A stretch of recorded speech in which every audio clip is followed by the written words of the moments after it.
Taste the Daily.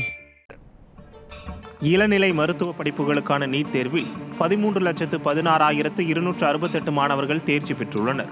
அரசு மற்றும் தனியார் மருத்துவக் கல்லூரிகளில் MBBS, BDS படிப்புகள் மற்றும் சித்தா, ஆயுர்வேதா, கால்நடை மருத்துவ படிப்பு உள்ளிட்ட அகில இந்திய ஒதுக்கீட்டு இடங்களுக்கு நீட் தேர்வு அடிப்படையில் மாணவர் சேர்க்கை நடத்தப்படுகிறது. நடப்பாண்டுக்கான நீட் தேர்வு நாடு முழுவதும் 571 நகரங்களில் கடந்த மே 5ஆம் தேதி நடத்தப்பட்டது. இந்நிலையில் நீட் தேர்வு முடிவுகள் செவ்வாயன்று வெளியாகின. அதன்படி நாடு முழுவதும் மொத்தம் 13,16,268 மாணவர்கள் தேர்ச்சி பெற்றுள்ளனர்.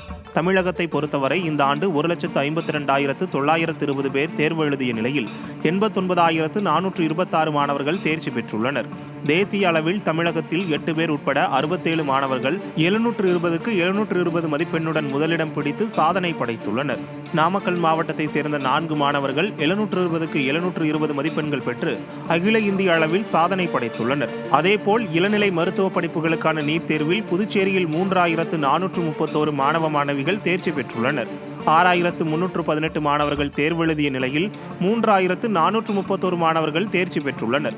புதுச்சேரியைச் சேர்ந்த மாணவர்கள் பாரதி மற்றும் இமயவர்மன் ஆகியோர் 99% பெற்று முதலிடம் பிடித்துள்ளனர். கடந்த ஆண்டை விட இந்த ஆண்டு தேர்ச்சி விகிதம் 0.64% குறைந்துள்ளது.